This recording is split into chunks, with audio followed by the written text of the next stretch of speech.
गुरुदेव भगवान की जय। श्री मौनी बाबा जी भगवान की जय। महाभारत युद्ध के समाप्ति के उपरांत एक दिन पांडवों ने विचार किया कि तीर्थ स्थान होया जाए। इससे तीर्थ स्थानों के दर्शन भी हो जाएंगे, अपने किए हुए पाप भी धुल जाएंगे। वे श्री कृष्ण जी के पास पहुँचे और अपना मंतव्य बताकर उनकी राय मांगे। कृष्ण जी ने अपनी तुम्बी उन्हें देते हुए कहा, तीर्थ स्थान हो आना अच्छी बात, मेरी इस तुम्बी को स्नान दर्शन करा लाना। पांडव प्रमुख तीर्थों का दर्शन और स्नान करके कृष्ण जी से मिलने आए। कृष्ण जी की तुम्बी को भी उन्होंने 3-4 बार स्नान कराया।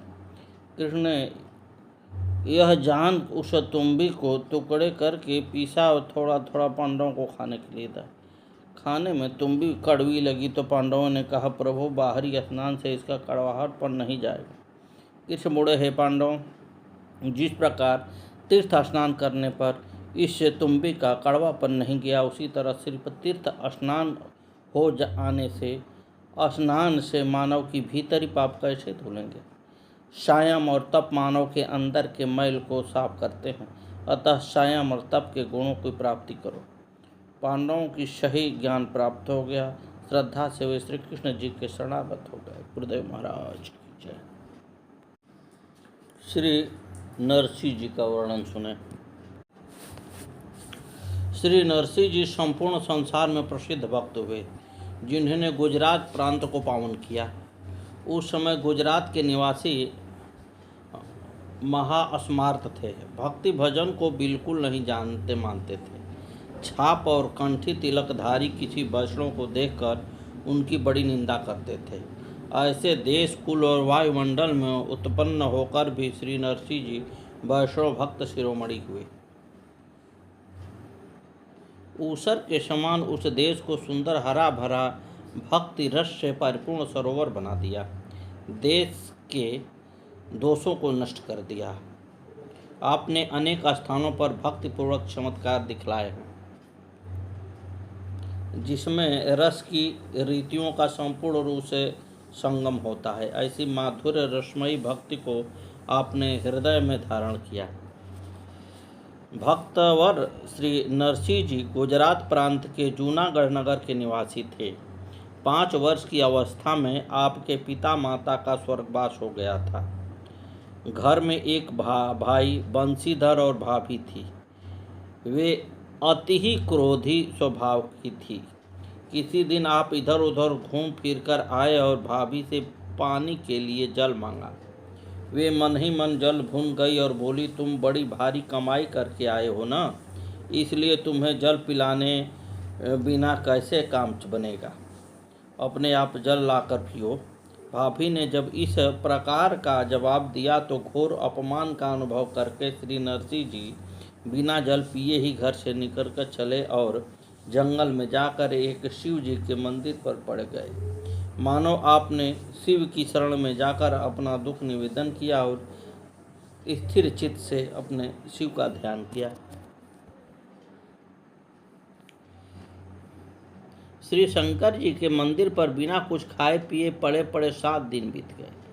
तब शिव जी ने विचार किया कि यदि कोई आदमी किसी क्षुद्र या गरीब के द्वार पर जाकर पड़ जाता है तो वह भी उसकी खबर लेता है, दुख दर्द की पूछताछ करता है, फिर मैं तो देवाधिदेव महादेव हूँ, मुझे इसकी खबर लेनी चाहिए। ऐसा विचार कर भगवान शंकर जी ने प्रथम तो श्री नरसिंह जी की भूख प्यास को सर्वथा दूर कर दिया। उसके बाद साक्षात प्रकट होकर दर्शन देकर बोले, वत्स वर मांग लो। श्री नरसिंह जी ने कहा, प्रभु मैं वर मांगना नहीं जानता हूँ, फिर भी यदि आप देना चाहते हैं तो सोच समझ कर वह वस्तु दीजिए जो आपको सबसे अधिक प्यारी है। यह सुनकर श्री शंकर जी सोच विचार में पड़ गए कि जो मेरी प्रिय वस्तु है उसका रहस्य तो मैं अपनी प्राण प्रिया श्री पार्वती जी से भी कहने में डरता हूँ, और वेद नेति नेति कहकर उसका वर्णन करते हैं, और यदि कदाचित इसे अपनी प्रिय वस्तु नहीं देता हूँ तो मेरा वर मांगो यह बोलना झूठा पड़ जाएगा। ऐसा विचार कर श्री शंकर जी ने उन्हें अपना शास्त्री कृष्ण प्रेम प्रदान किया और श्री नरसिंह जी को सुंदर सखी स्वरूप प्रदान कर स्वयं भी त्रिलोचना सखी रूप धारण कर साथ साथ नित्य श्री वृंदावन धाम में आए। वहाँ दिव्य बहुमूल्यवान अनेक प्रकार की मणियों से जड़े हुए रास मंडल पर अगणित ब्रज गोपियों के मध्य श्री राधा श्याम सुंदर का दिव्य दर्शन शिव जी ने श्री नरसिंह जी को कराया। श्री नरसिंह जी ने देखा कि स्वर्णमय रास मंडल रंग बिरंगे हीरों से जड़ा हुआ है। ब्रज गोपियों के मध्य प्रिया प्रियतम दोनों विचित्र गति में नृत्य कर रहे हैं। गान तान की अद्भुत ध्वनि छाई हुई है। लाल जी ताली बजाकर ताल लगा रहे हैं और नृत्य एवं राग की सुंदर गति ले रहे हैं। ग्रीवा का झुकना और हिलना, अंगुलियों को मोड़कर मुद्राएं बनाना अत्यंत मनमोहक था। श्रीमुख से निकला हुआ गायन का मधुर स्वर सुनकर कानों को तृप्ति होती थी। मृदंग और मोहचंग आदि बाजे गायन के साथ साथ बज रहे थे। नृत्य करते हुए प्रिया प्रीतम के प्रत्येक अंग में शोभा की जो लहरें उठ रही थी, वे मानो परिकर प्रेमियों की नवीन प्रेम जीवन प्रदान कर रही थी। श्री शंकर जी ने श्री नरसिंह जी को मशाल दिखलाने की सेवा प्रदान की। यह प्रिया प्रीतम की शोभा सुंदरता को देखकर निहाल हो गई। इसी बीच नंदलाल जी की दृष्टि इनके ऊपर पड़ी तो आपने जान लिया कि अब तो कोई नई सखी आज रास में आई है। श्री ठाकुर जी ने अनुमान करके जान लिया कि यह शिव जी की रंगीली सहचरी है। श्री शंकर जी ने मीठी मुस्कान और नेत्रों के संकेत से जनाया कि यह मेरे साथ आई है। आप कृपया अपने परिकरों में सम्मिलित कर लें। रास विलास का दर्शन कराकर श्री शिव जी चाहते थे कि अब मैं यहाँ से इन्हें ले जाऊँ, परंतु श्री नरसिंह जी चाहती थी कि मैं अपने प्राणों को न्यौछावर कर लूँ। तब श्री ठाकुर जी महाराज कुछ समीप आकर श्री नरसिंह जी को समझाया कि तुम यहाँ से जाओ और मेरे इस बिहारी रूप का सर्वदा ध्यान करते रहना। जब जहाँ तुम मेरा स्मरण करोगी तब मैं वहीं प्रकट होकर मैं तुम्हें दर्शन दूंगा। साथ ही भगवान ने कीर्तन करने के लिए करताल प्रदान किया। श्री रास बिहारी जी की आज्ञा मानकर आंख बंद करने पर श्री नरसिंह जी अपने ग्राम को वापस लौट आए और अलग निवास बनाकर भजन करने लगे। परंतु पुनः रास बिहारी लीला के दर्शन करने की छटपटी इनके मन में लगी ही रहती थी। कुछ दिन बाद एक ब्राह्मण की पुत्री मणिक गौरी से आपका ब्याह हो गया। उससे 2 पुत्रियां कुंवर बाई, रतन बाई और एक पुत्र सामलदास हुआ। गृहस्थ आश्रम में रहते हुए भी आपने संसार में श्री हरि भक्ति का खूब प्रचार प्रसार किया। बहुत से संत महात्मा आपके यहाँ नित्य ही आते जाते रहते थे। उनकी सद्भावना पूर्वक सेवा करके आप उन्हें अपार सुख प्रदान करते थे। नित्य हरिनाम लीलाओं का संकीर्तन करते हुए जब आप भगवंत को प्रसन्न करते थे, श्री ठाकुर जी को पधराकर उनकी नित्य नियम से वैष्णव विधि के अनुसार सेवा करते थे।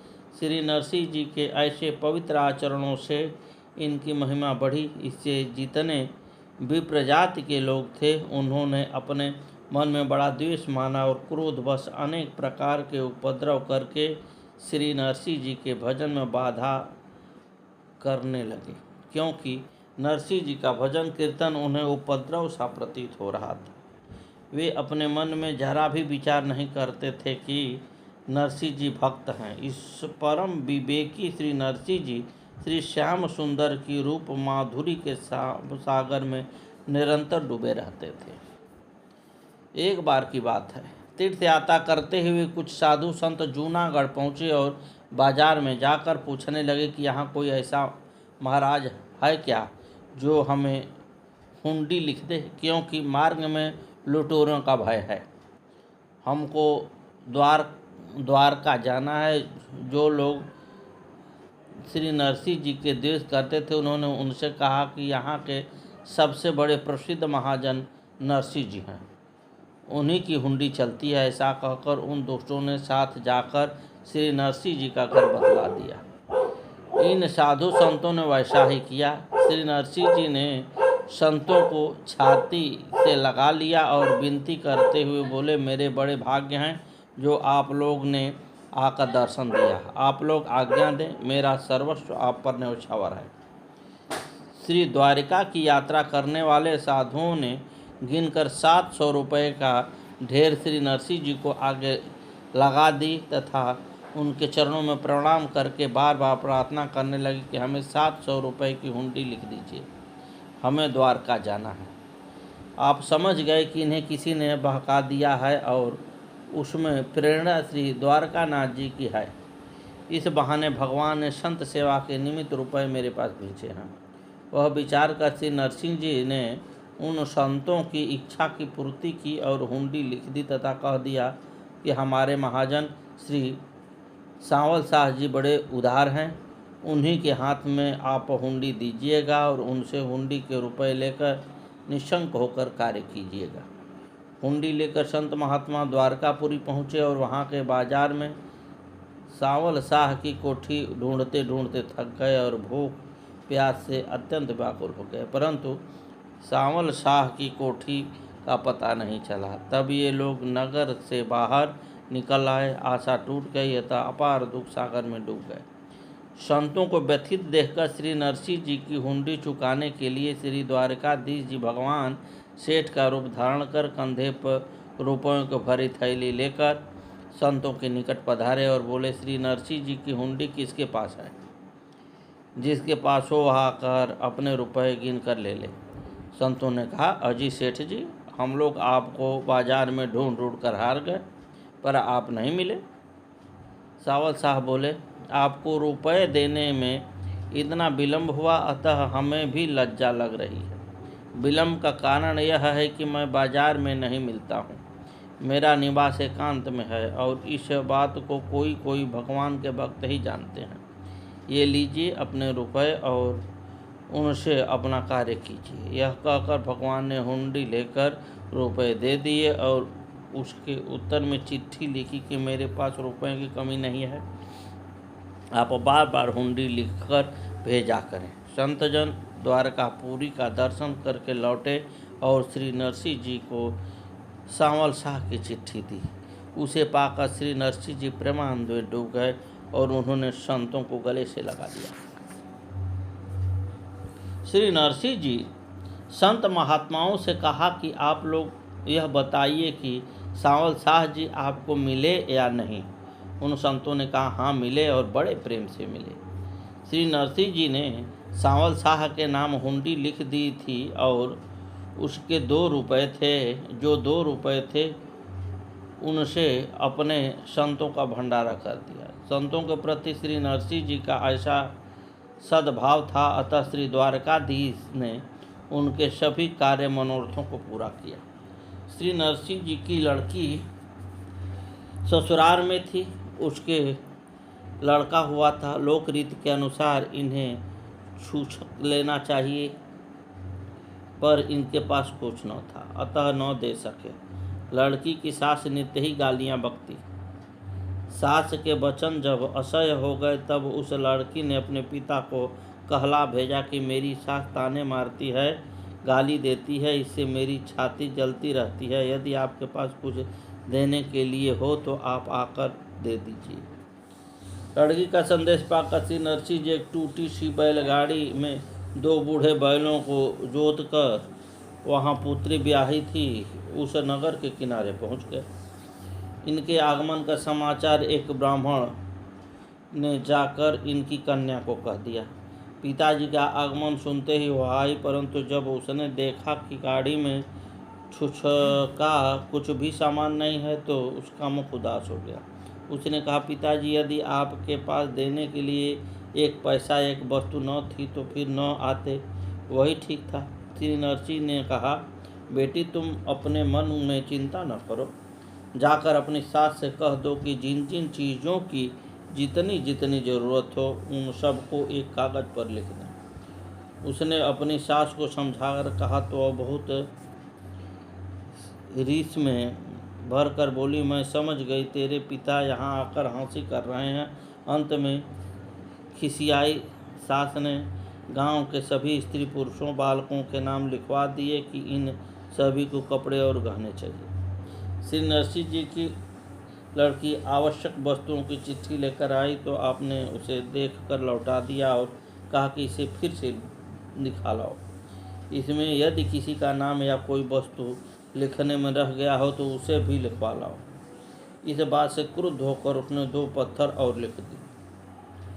श्री नरसिंह जी को अपमानित करने के लिए उन्हें टूटी फूटी पुरानी पौर रहने के लिए बतला दी। भक्त शिरोमणि श्री नरसिंह जी जाकर उसी में ठहरे और उस निवास स्थान को देखकर बहुत प्रसन्न हुए। सास ने खौलता हुआ जल इनके स्नान के लिए भेजा। इसी बीच वर्षा हुई जिससे जल शीतल हो गया और श्री नरसिंह जी ने सुखपूर्वक स्नान किया। इसके बाद पौर की कोठरी को झाड़ू बुहारू देकर उसे साफ कर उसके द्वार पर आपने एक पर्दा लगा दिया। सामान के चिट्ठे को वहीं रखकर तानपुरा बजाकर श्री हरि नाम संकीर्तन करने लगे। भगवत कृपा से अनगिनत पोशाकें वस्त्राभूषण आकर कोठी में भर गए। श्री नरसिंह जी गांव भर के अवाल वृद्ध सभी नर नारियों को सुंदर बहुमूल्य वस्त्र आभूषण पहनाए। उससे सब लोग शोभामान हो गए। श्री नरसिंह जी की उदारता कीर्ति का यत्र तत्र सर्वत्र सभी लोग गान कर रहे थे। बड़ी भारी आश्चर्य तो यह हुआ कि उस चिट्ठी में लिखा सोने चांदी के 2 शिलाएं भी आई और समधिन के लिए विशेष भेंट के रूप में प्रदान की गई। संयोगवश एक स्त्री का नाम भानीबाई सूची में लिखने से रह गया था। उसे पहनावा नहीं मिला। उसने दूसरे से लेना स्वीकार नहीं किया और कहा कि जिसने सब स्त्री पुरुषों को वस्त्राभूषण पहनाए हैं मैं भी उसी के हाथ से लूँगा। श्री नरसिंह जी की कन्या ने अपने पिता से प्रार्थना की कि इसे भी पहनावा दीजिए जिससे कि मेरा लज्जा रह जाए। श्री नरसिंह जी ने प्रभु से प्रार्थना की तो भगवान फिर आए, वस्त्रादि देकर उसका कामना पूर्ण की। अपने पिताजी के प्रभाव को देखकर उनकी पुत्री अपने अंग में फूलों नहीं समाती थी। अपने पति सास ससुर आदि को भुलाकर वह अपने पिता के साथ अपने घर को चली आई। श्री नरसिंह जी के कुंवर सेना और रतन सेना नामक 2 पुत्रियां थीं। वे दोनों भगवत भक्ति के मग्न होकर अपने घर में ही रही। एक तो विवाह के बाद छुचका प्रभाव देखकर पति आदि को त्याग कर घर चली आई और दूसरी तो विवाह ही नहीं किया। किसी दिन गा बजाकर जीविका चलाने वाली 2 स्त्रियां जूनागढ़ शहर में आई और अंततः उन्होंने लोगों को अपना कलात्मक व्यवहार दिखाया। वे सारे नगर में घूमी परंतु उन्हें धन की प्राप्ति नहीं हुई। उन्हें निराश देखकर किसी ने श्री नरसिंह जी का नाम पता बतला दिया। वे दोनों नरसिंह जी के द्वार पर आकर गाने लगी। तब आपने उन्हें समझाकर कहा कि यहाँ तुम्हें थोड़ी सी भी धन नहीं मिलेगा, इससे तुम्हारा मन दुखित होगा। यदि कदाचित तुम्हें भगवत प्रेम प्राप्त करने की इच्छा हो तो सिर मुड़वाकर विरक्त शिक्षा दीक्षा लेकर भगवत आराधना करो। इनकी शिक्षा मानकर दोनों नरसिंह जी के यहाँ ही रहने लगी और भजन कीर्तन सत्संग के प्रभाव से उन्हें भगवत प्रेम की प्राप्ति हो गई। दोनों उसका रसास्वादन करने लगी। सद्गुरुदेव भगवान की जय। सद्गुरुवे नमः, सद्गुरुवे नमः, सद्गुरुवे नमः, सद्गुरुवे नमः। आगे की कथा कल।